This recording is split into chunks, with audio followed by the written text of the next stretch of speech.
পাপ অপরাধ এক জন্মের না, অনন্ত জন্মের। এগুলো কালো মেঘের মতো ভাবকে ঢেকে দিয়েছে, প্রেমকে ঢেকে দিয়েছে, ভগবানের অনুরাগকে ঢেকে দিয়েছে। এই মেঘগুলো সরানো দরকার। এই ভজনের দ্বারাই, কেবল সাধুসঙ্গ, হরিকথা, হরি ভজনের দ্বারাই কেবল এই মেঘ। ঝড় আসলে কি হয়? প্রবল ঝড়ে মেঘগুলো, তো যেদিন হরিনামের, হরিকথার, সাধুসঙ্গের প্লাবনের ঝড় আসবে, সেদিন এই অনর্থ নিবৃত্তি হয়ে যাবে, অনর্থ নিবৃত্তি হয়ে যাবে, হয়ে যায়। কিন্তু বিশ্বাস করি আমাদের সাধু সঙ্গে হরিকথা যে পাপ ক্ষয় হয়, অনর্থ নিবৃত্তি হয়, এটা আমাদের তো বিশ্বাস করা দরকার। এটি হয়। চন্দন ঘর্ষণ করলে ক্ষয় হবে তেমনি।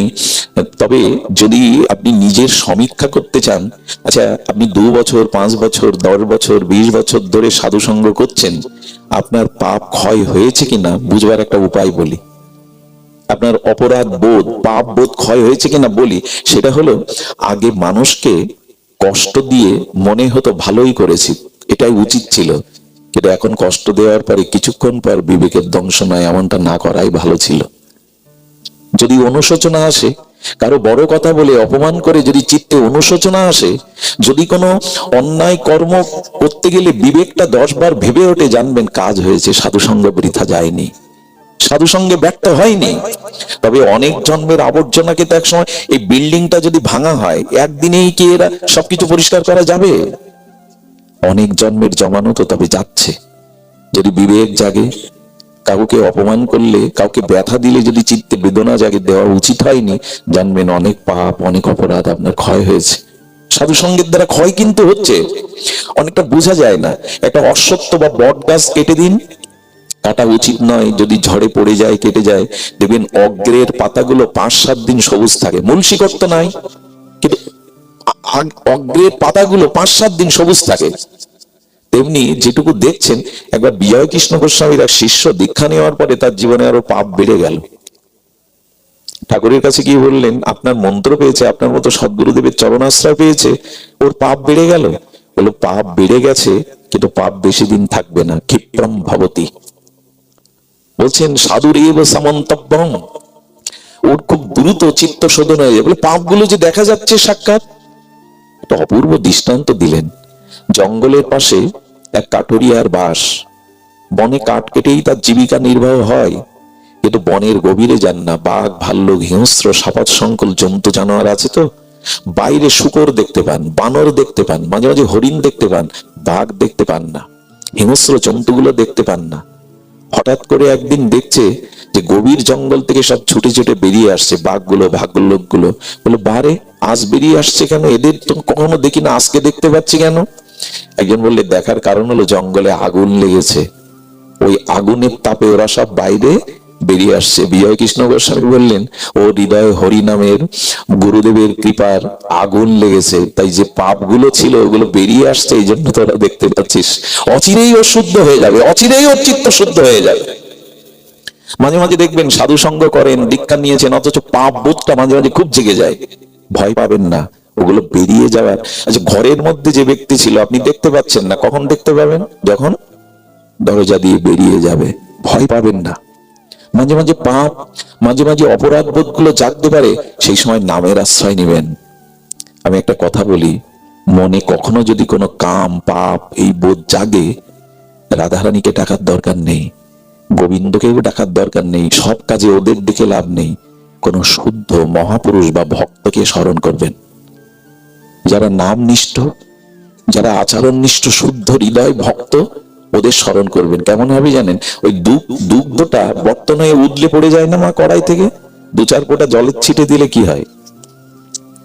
ওই আগুনের তাপে দুগ্ধপত্তন, দুগ্ধটা স্মিত হয়ে যায়। তেমনি কোন সৎ সাধুরকে স্মরণ করবেন, দেখবেন কাম ভাবটা, ওই যে মনের অপরাধ বোধটা চলে যাবে। ওদের একটা শক্তি আছে। অনেকেই প্রমাণ চান, শক্তিটা কেমন? আচ্ছা, বিকাশের নাম্বার এখান থেকে টাকা পাঠালে আপনার কাছে যাবে না? একটা যন্ত্র যদি টাকা পাঠানোর ক্ষমতা রাখে, সাধুকে স্মরণ করলে ওইখান থেকে কৃপা আসবে না? এটা কেমন জানেন? একবার এক উত্তরপ্রদেশের রাজা আমাদের এক সিদ্ধ বাবাকে দেখতে গেছেন নবদ্বীপে। এখন রাজা এসেছে, তো লোকসভায় বলছে, আমাদের বাবাজি মহারাজের দর্শনের জন্য আজ রাজাধিরাজ সম্রাটগণ আসছেন।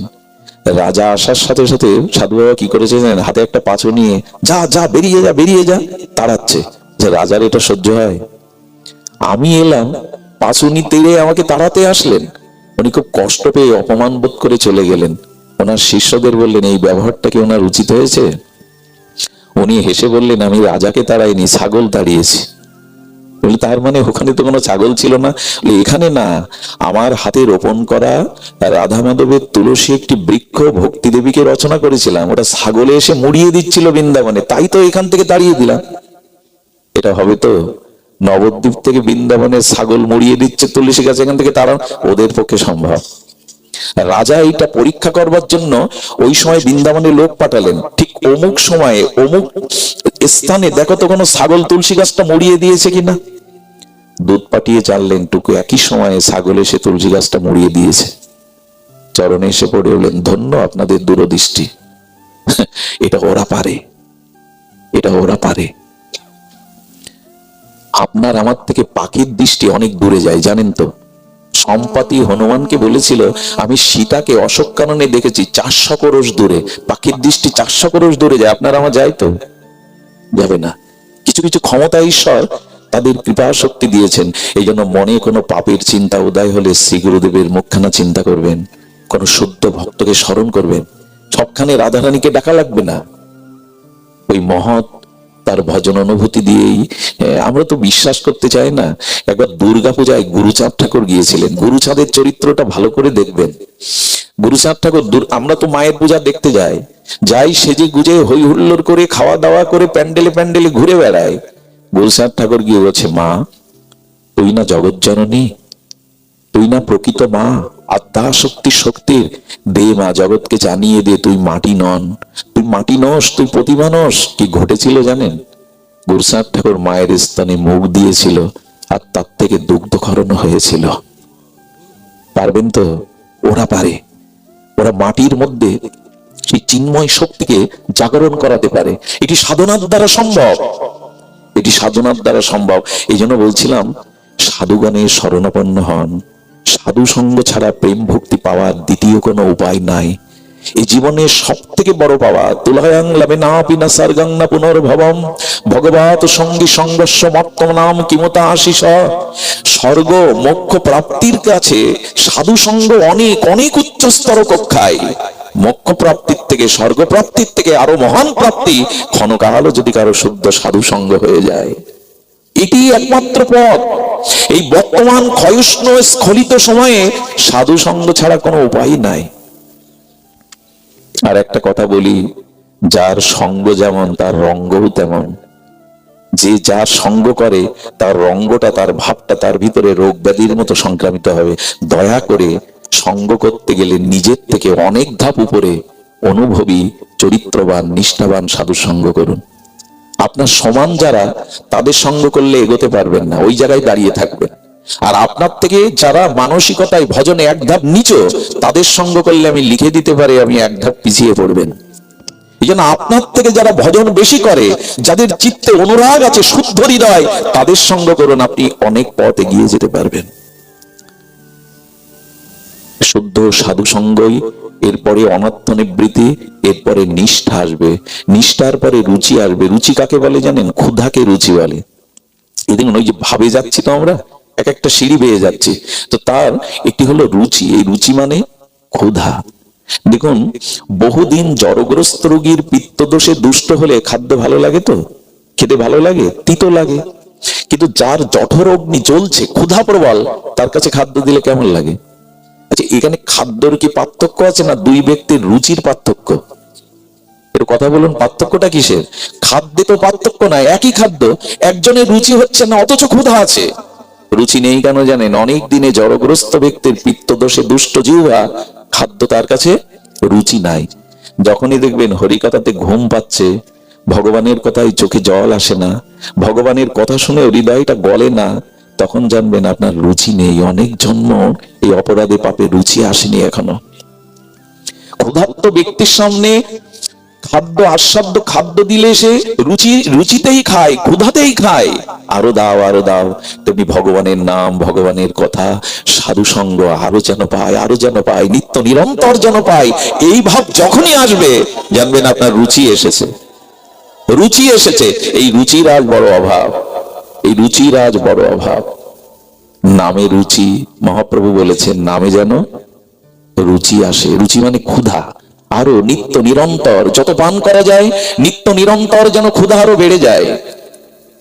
এটা আশ্চর্য দেয়, 3 বেলা ভোজন করতে অরুচি আসে না আমাদের, ভজন করতে অরুচি আসে কেন? এর মধ্যে এমন কেউ নাই, আজকে কোনো উপবাস না, এমন কেউ নাই যে আমরা 2 বেলা আহার করিনি। আহার করি 3 বেলা, মানে ভোজন করি 3 বেলা, ভজন 1 বেলাও করি না কেন? বলে রুচির অভাব, ক্ষুধা নাই।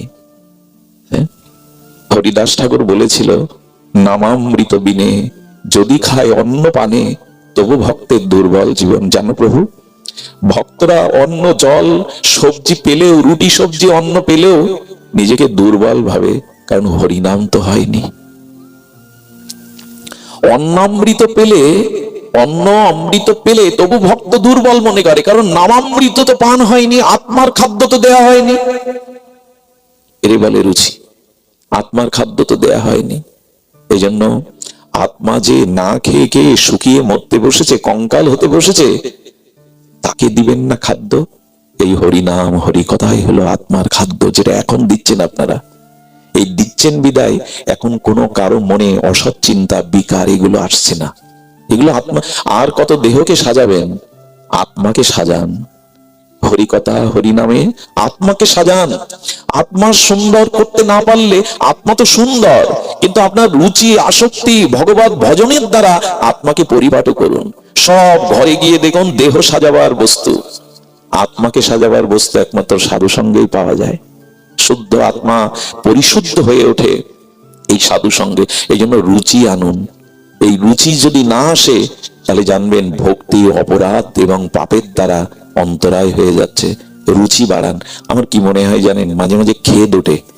প্রথম দিন দীক্ষা পাওয়ার পরে গুরু মন্ত্রটা যে শ্রদ্ধায় রুচিতে জপ করেছিলাম, আজ 5 বছর পরে জপ করতে গেলে কমেছে।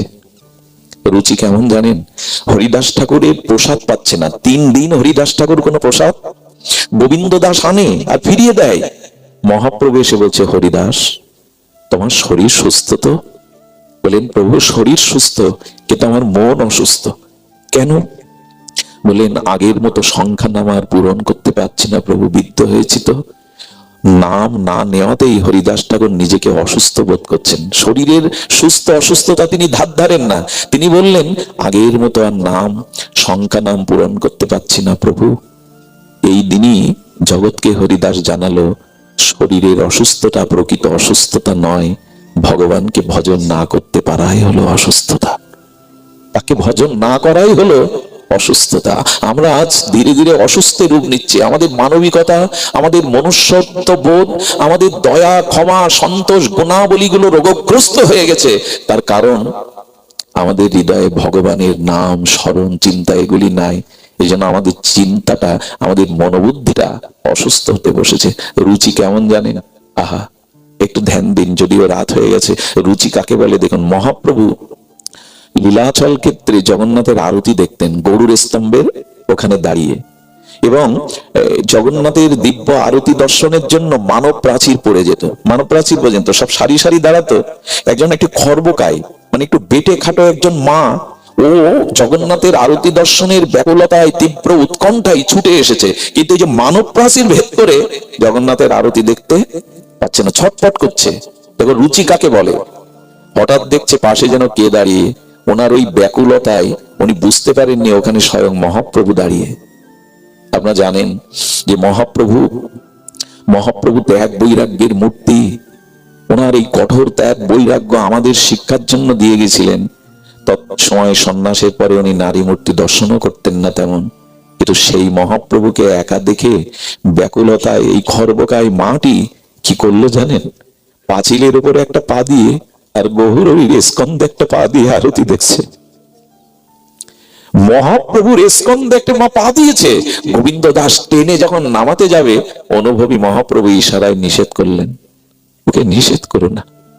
মাটি আরতি দেখতে দেখতে, জগন্নাথের রূপ ও মাধুর্য মহিমা দেখতে দেখতে সজল নয়নে ওনার অঙ্গ কাঁপছে। মহাপ্রভু ভাবছেন এই কম্পিত ভক্তির তরঙ্গে পড়ে যেতে পারে। মহাপ্রভু ওনার পাটা হাত দিয়ে আটকে ধরেছেন যাতে না পড়ে যায়, যাতে ভগবানই তো ধরে, ভগবান পড়তে দেয় না।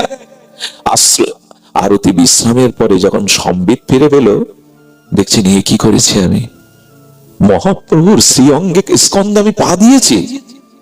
নিজের অপরাধ বোধে অনুশোচনায় দগ্ধীভূত হয়ে ধুলায় পড়ে গেছে। প্রভু ক্ষমা করো, আমি কোটি জন্ম নরকে পচে মরলেও আমার এই অপরাধ, এই পাপ স্খলন হবে না, তুমি ক্ষমা করো।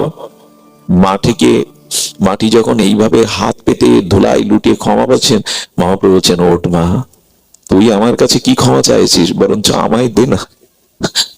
মহাপ্রভু হাত বাড়িয়েছে, আমায় দে না।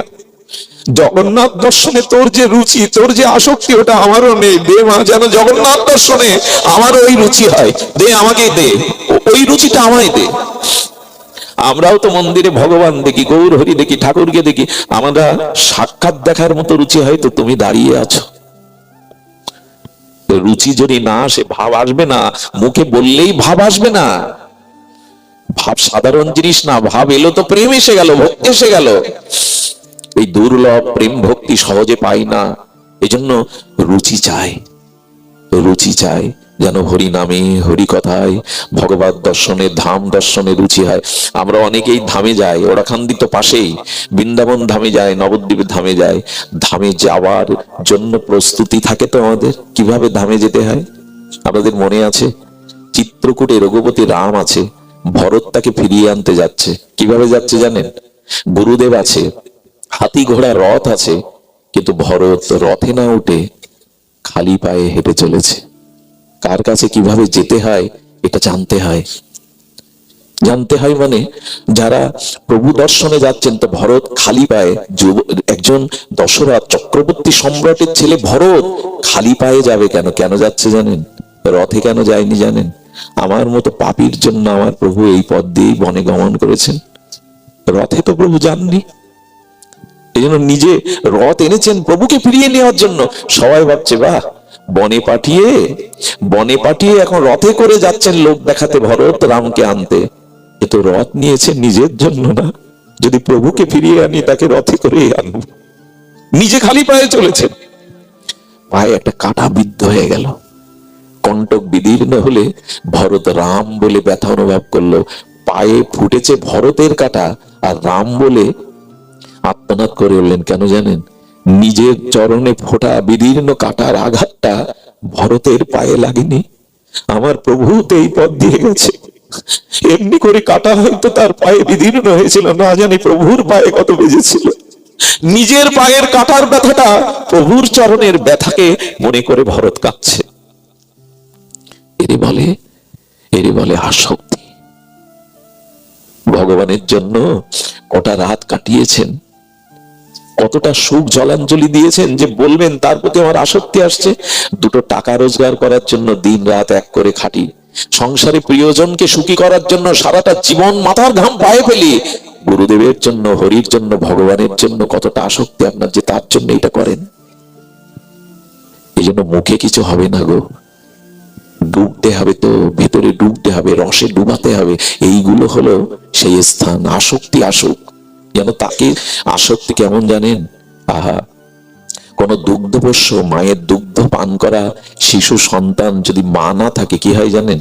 যখন কাঁদতে থাকে চিৎকার করে, অন্য মায়েরা, তাদের হৃদয়ে তো দয়া আছে, বাৎসল্য আছে, অন্য মায়েরা এনে কোলে নেয়, কিন্তু কান্না থামে কি? কেন থামে না?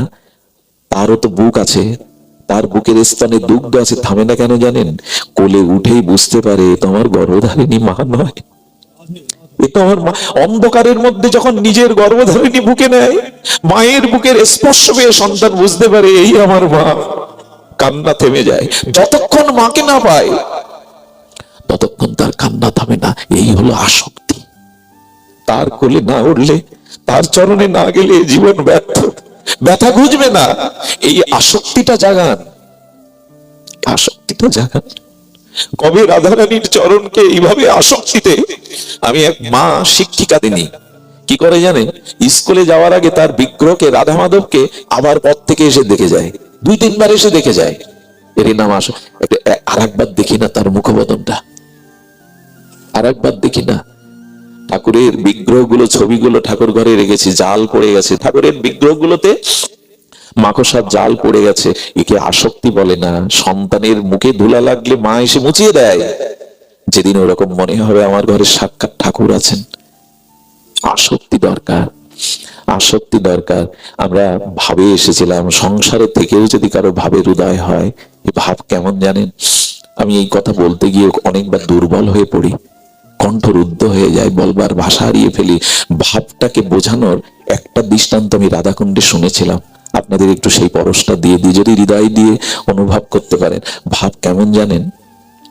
এক দম্পতির সন্তান হয় না, 12টা বছর দেবতার মন্দিরে মন্দিরে মন্দিরে দেবতার আরাধনায়, ভগবানের আরাধনায় মাথা খুঁড়ে 12 বছর পর একটা সন্তান পেয়েছে।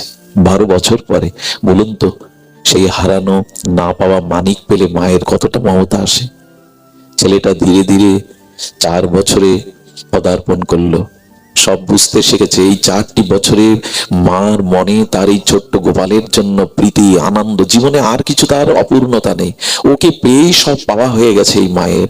তার মধুর মা ডাক, তার মৃদুমেন্দু ছোট ছোট চরণে চড়ে বেড়ানো, তার হাস্য, সবকিছু মায়ের মনে যেন ধ্যানের মতো লেগে রয়েছে। কিন্তু কালের করাল ঘাতে মৃত্যু এসে সন্তানকে নিয়ে গেল। আচ্ছা, যখন সন্তানটা মারা গেল, 4-5টা দিন ওই মায়ের কি দশা হয় একবার কল্পনা করেছেন? কি দশা হয় জানেন? চোখ থেকে জল ফোরায় না। ওই মাকে যদি এক বালতি জল দিয়ে মাথায় দিয়ে দেন, তবে জলটা আগুনে দিলে যেমন পুড়ে যায়, ওই মাথার শোকের তাপে জলটা সঙ্গে সঙ্গে শুকিয়ে যায়। নিজের বসনের ঠিক নাই। পাড়া প্রতিবেশিনী কেউ যদি একটু দুধ তার গালে দিতে যায়, গালসি দিয়ে পড়ে যায়। কি করে জানেন?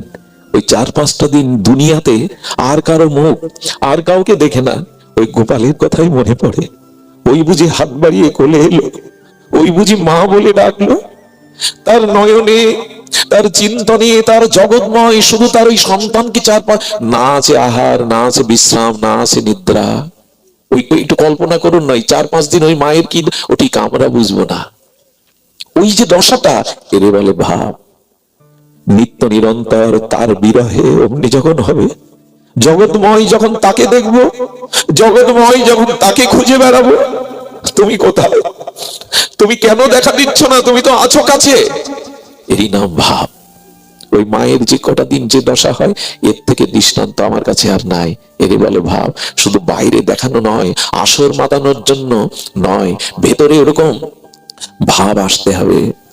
সংসারে থেকে ভাব আসতে গেলে একটা কঠোর কথা বলি, স্বামী স্ত্রী যে সংসার শুরু করেছেন, এই ভাব আসার পথে প্রথম সহায়ক হলো স্বামী স্ত্রীর মধ্যে সংযম থাকতে হবে।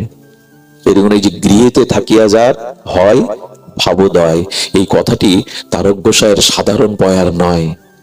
এই কথাটিকে যদি খুব মূল্যায়ন করেন, দেখবেন সংসারে স্বামী স্ত্রীর মধ্যে যদি কাম ভাবের থেকে ভগবত ভাব বেশি থাকে, সেই সংসারই ধন্য। সব সংসার ধন্য নয়। ভাবের উদয় হলেই তবে ওই সংসার শ্রেষ্ঠ। আর যদি কামের উদয় হয়, ওই বুলি বলে আওড়ানো যাবে না যে সংসার ধর্ম শ্রেষ্ঠ। কার সংসার ধর্ম শ্রেষ্ঠ? যেখানে কামের উদয় নাই, ভাবের উদয় আছে, প্রেমের উদয় আছে। কাম তো সবকিছুকে গ্রাস করে নেয়, কাম সবকিছুকে শেষ করে নেয়। যে স্বামী স্ত্রী বিছানায় বসে 2 ঘন্টা হরি কথা আলোচনা করে, এদের দ্বারা ভাব সম্ভব, এদের দ্বারা সম্ভব। স্বামী স্ত্রী বিছানায় বসে যদি সাংসারিক কথা, কামনা বাসনার কথা না বলে হরি কথাতে কাটাতে পারে 1-2 ঘন্টা, তখনই সম্ভব। বিয়ে কথা আজ কাকে বলবেন? সংসারগুলোকে আমরা ভোগের নরক তৈরি করে ফেলেছি। ত্যাগ নাই, প্রেম নাই, নরক করেছি ভোগের দ্বারা। যেখানে ভোগ আছে না, ওখানে ভাব আসে না, ভাব আসা সম্ভব না। এই জন্য পর স্ত্রীর প্রতি মাতৃ আজ্ঞা, দাদা সজ্ঞার একটা আজ্ঞা আসে না। খুব তো আমরা নাচা গাওয়া করি, এই আজ্ঞাগুলোকে ফলো করি তো, যে পর স্ত্রীকে মাতৃজ্ঞানকে, যখন দাদা সজ্ঞা আপনার চরিত্রগত হবে। আমি জানি না আমার আলোচনার একটা বিষয়বস্তু মনে করেছিলাম, কিন্তু এটা তো ধামের বাতাস লাগছে, এই জন্য বারবার ঠাকুরের কথা আসছে। আমি কোনো মহাপুরুষের নিন্দা আমার জ্ঞান তো কখনো করি না, কারণ করা উচিত নয়। তো এই জন্য কেন জানি না আমার সামনে অন্য একটা বিষয় খোলা, কিন্তু কেন জানি না উনি ওই যে পাঠ করলেন গৃহেতে থাকিয়া যার হয় ভাবদায়, ওই শব্দটা আমার বুকে বিঁধে গেল বর্ষির মতো। তো এই ভাব কখন আসবে? বিবাহোত্তর জীবনে স্বামী স্ত্রীর মধ্যে যদি ভজন থাকে, বিছানায় যদি স্বামী স্ত্রী কৃষ্ণ কথার আলোপনে কাটায়, তবে জানবেন ওখানে ভাব আসবার সময় হয়েছে, ওই সংসার সার্থক হতে চলেছে। কিন্তু আমরা তো সেই শিক্ষা নেইনি, আমরা তো সেই পথে যাই না। অভিশপ্ত কাম আমাদের পুড়িয়ে, কামকে আগুন বলা হয়, সব পুড়িয়ে দেয়, সব পুড়িয়ে দেয়।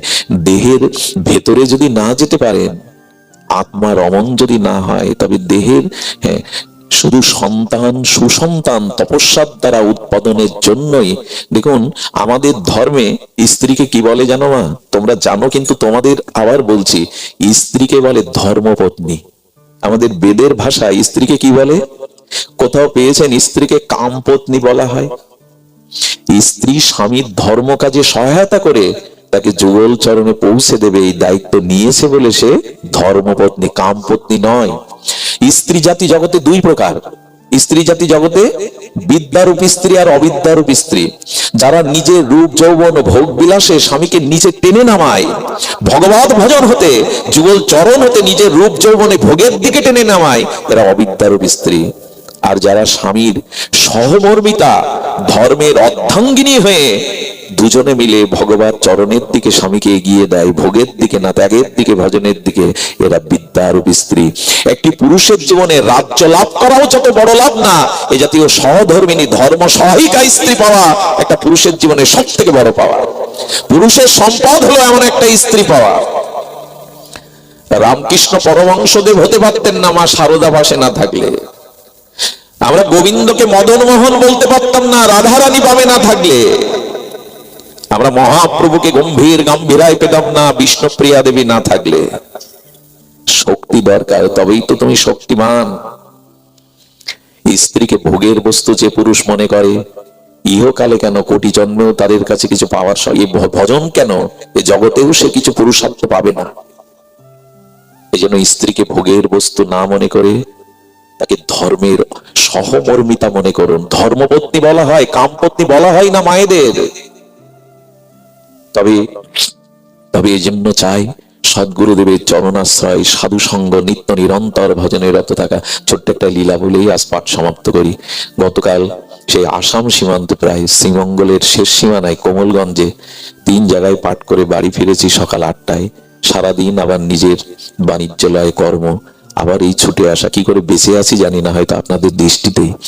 এই জন্য রাত গভীর না করে পৌঁছানোর দেরি অপরাধ হয়েছে কিছুটা। একটা লীলা বলে সংসারে ভাবদায় কেমন হয় শুনুন। লীলাটি বড় মার্মিক লীলা। আজকের প্রসঙ্গটা অন্য দিনের জন্য তোলা থাকলো। অন্য দিন আমরা আজকের যে প্রসঙ্গ মনে করেছিলাম আস্বাদন করবো, যেন ভাগবত আমাকে ক্ষমা করেন। তো প্রসঙ্গটা হলো, শুনুন, খুব ধ্যান দিয়ে শুনুন। আমাদের রামচন্দ্র কবিরাজের কথা শুনেছেন, দাদাজিরা কীর্তন করেন, নরোত্তম সঙ্গমাগে রামচন্দ্র, সঙ্গমাগে নরোত্তম দাস। এই নরোত্তম ঠাকুর রামচন্দ্রের সঙ্গ মাংছে কেন? কে এই রামচন্দ্র? শুনুন তাহলে।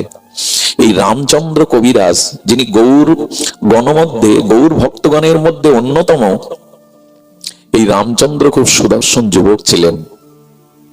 এই সুদর্শন যুবক বিয়ে করে ফিরছেন পালকিতে করে। তখন বাহন ছিল পালকি। তো পথে প্রায় একটা দিনের সময়, পালকিতে আসতে হবে অনেক দূরে। এই সুদর্শন যুবক নিজের কল্পনার তুলিতে রং মেখে নবপরিণীতা বধূকে সুখের স্বপ্নে বিভোর হয়ে ঘরে ফিরছেন। আপনাদের মনে আছে? ফিরতে ফিরতে ওই বেহারার একটু বিশ্রাম নেবে বলে পালকিটা রেখেছে একটা বটবৃক্ষের ছায়ায়। এই বটবৃক্ষের ছায়ায় অনতি দূরে একটা ছোট্ট আশ্রমের সামনে বৃক্ষের তলে বসে ভাগবত পাঠ করছেন মরমী 2-4 ভক্ত নিয়ে শ্রীনিবাস আচার্য। শ্রীনিবাস, আচ্ছা, মহাপ্রভুর দ্বিতীয় আবেশ অবতার, মহাপ্রভুর দ্বিতীয় কলেবর। তো উনি যখন পাঠ করছেন, সেই পালকি থেকে সুদর্শন নববিবাহিত যুবক নেমে এলো। এই বটের ছায়ায় আশ্রমের মনোরম স্নিগ্ধ পরিবেশে ওই দূরে এখন আচার্য তেজময় তেজপুঞ্জ দীপ্ত শরীরে ভাগবত বলছেন। উনি কিছুটা এগিয়ে গেলেন ওদিকে। এগিয়ে যেতে যেতে প্রভুপাদ হঠাৎ করে ওর ওই সুদর্শন যুবককে দেখে বলছে, ভক্তদের দেখ দেখ, এত সুন্দর সম্পদটা ও আজ কামনায় বিসর্জন দিতে চলেছে। যদি এই সম্পদটা কৃষ্ণ সেবায় লাগতো। আচারিত প্রাজ্ঞ ভাগবত ধর্মান প্রহ্লাদ মহারাজ বলেছেন, না, কৈশোরে ছাড়া নৌকাটা ছাড়তে হবে তো উজানে, নাহলে জায়গা মতো পৌঁছাতে পারবেন না। এই জন্য সন্তানদের অন্তত এমএ পাস করান আর বিএ পাস করান, মাস্টার ডাক্তার ইঞ্জিনিয়ার বানান, একটু ভক্ত বানান, নাহলে সমাজটাই জাতিটাই ধর্মটা শেষ হয়ে গেল। একটু এদের হরিভক্ত বানান, একটু ভক্তির ধারায় এদের আনুন। বৃদ্ধ বয়সে হয় না, হওয়া সম্ভব নয়। এই জন্য প্রত্যেক মহাপুরুষই এই কথা বলেছেন। ওই যুবককে দেখে বললেন, এই সম্পদ রূপ যৌবনটা যদি কৃষ্ণ সেবায় লাগতো। এই যে কৃষ্ণ সেবায় লাগতো, এই কথা কিছু কিছু শব্দ আছে ওটা বুকে আটকে যায়, যন্ত্রণা দেয়। বললেন এই যৌবনটা যদি কৃষ্ণ সেবায় লাগতো, উনি এই কথা বললেন কেন? আর মহাপুরুষের কথা তো, আচার্যের কথা তো, কথাটা ওনার হৃদয়ে বিদ্ধ হয়ে গেছে, মানে বিঁধে গেছে বর্ষির মতো।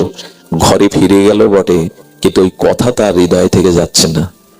ফুলসজ্জার রাত, ফুল দিয়ে সাজানো সুখসজ্জা, আর এই মনোরমা সুন্দরী রমণী চেয়ে চেয়ে দেখছে, যার গলায় বড়মাল্য দিয়ে জীবন যৌবন সপেছে, তার দৃষ্টি আমার দিকে নেই।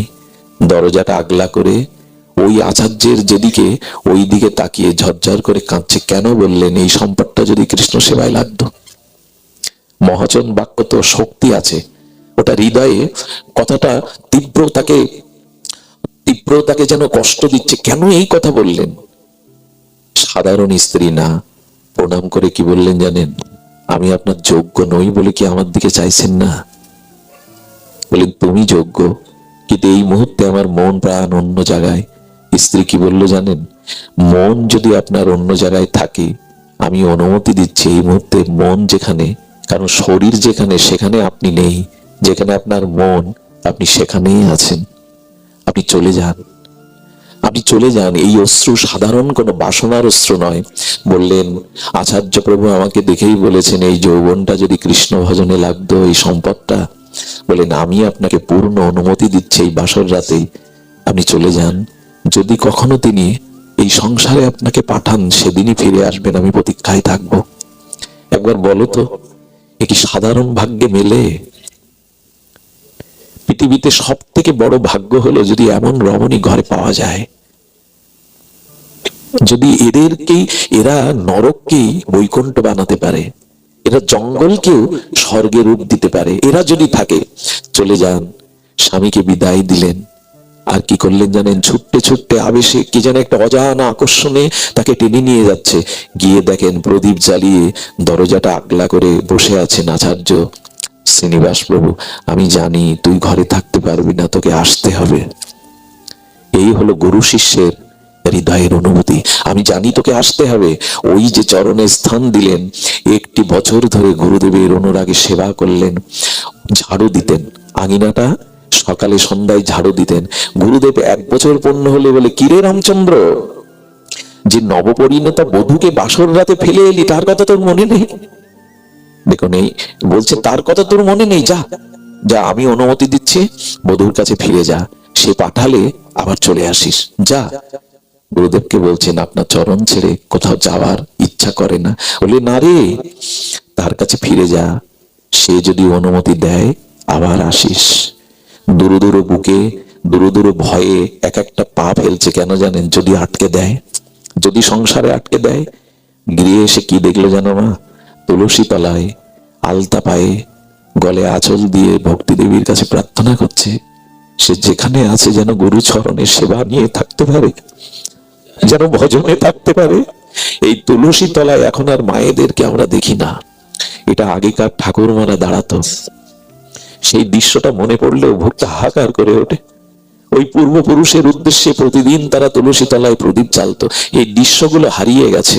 আমরাও অনেকটা সেই দৃশ্য থেকে সরে আসতে আসতে আজকে তো সন্ধ্যাটাও ভালো করে দেয়া হয় না ঘরে। আমরা মনে করি কি তিনটে শঙ্কে ফু দেওয়া আর ওই একটু জল ছিড়ানোই মানে সন্ধ্যা। সন্ধ্যা কাকে বলে জানেন? ভগবানকে সন্ধান করার নামই হলো সন্ধ্যা। ভগবানকে সন্ধান করার নামই হলো ভক্ত ভগবানের সন্ধি মিলনের নাম সন্ধ্যা। তিনটে শাকে ফু দিলাম, এতেই সন্ধ্যা হয়ে গেল, এরকম না।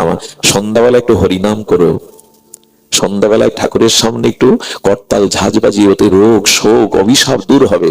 সন্ধ্যা মানে তিনটে শঙ্কে ফু দেওয়া না। তুলসী তলায় এই প্রার্থনা দাঁড়িয়ে দাঁড়িয়ে শুনে রামচন্দ্রের চোখে জল। আজও সেই প্রার্থনা করছে আমার জন্য। পেছনে তাকিয়ে দেখে তার প্রাণের দেবতা তাকে নিজের হাতে রন্ধন করে ভোগ লাগিয়ে প্রসাদ পাওয়ালেন। বিছানায় যখন বসিয়েছেন তখন রামচন্দ্রের বুকটা দুরু দুরু করে উঠল, আমাকে বেঁধে ফেলবে না তো? কি করলো জানেন?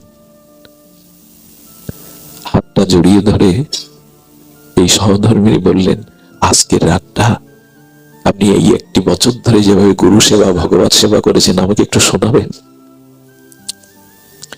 আজকের রাতটা না ঘুমিয়ে আপনি একটু গুরুদেবের ভজন মহিমা, বিগ্রহ ভজন মহিমা একটু শোনান না আমাকে।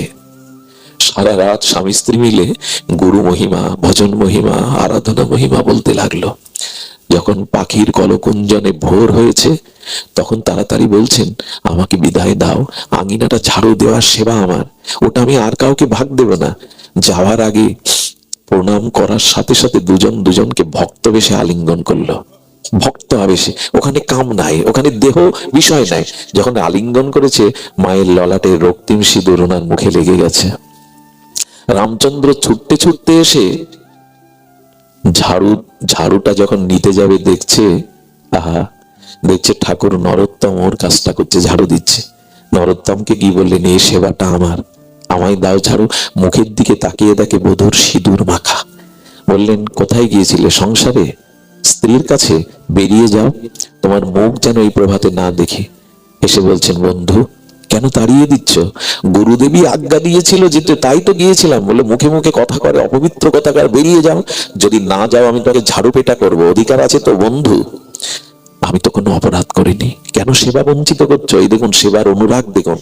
সঙ্গে সঙ্গে ঝাড়ুটা পিঠে মারলো, বেরিয়ে যাও, তোমার মতো অপবিত্রের মুখ কেন এই আশ্রম অঙ্গনে এসেছো? নদীর ধারে গিয়ে কাঁদছে আর বলছে, গুরুদেব কেউ না জানুক, তুমি তো জানো আমি শুদ্ধ, আমি অপবিত্র নই, তুমি তো জানো গুরুদেব। তবে আমিও মান করে থাকলাম, তুমি না ডাকলে আমি তোমার চরণে যাব না, এখানেই বসে মরে পড়ে থাকবো। নদীর তীরে অনুরাগে অভিমানে বসে বসে কাঁদছে গুরুদেব। এদিকে কি ঘটেছে জানেন? এই লীলাগুলি লীলা নয়, আমাদের জীবনের একটি পথ। একেই বলে ভাব, একেই বলে অনুরাগ। এটা না হলে প্রেম হয় না।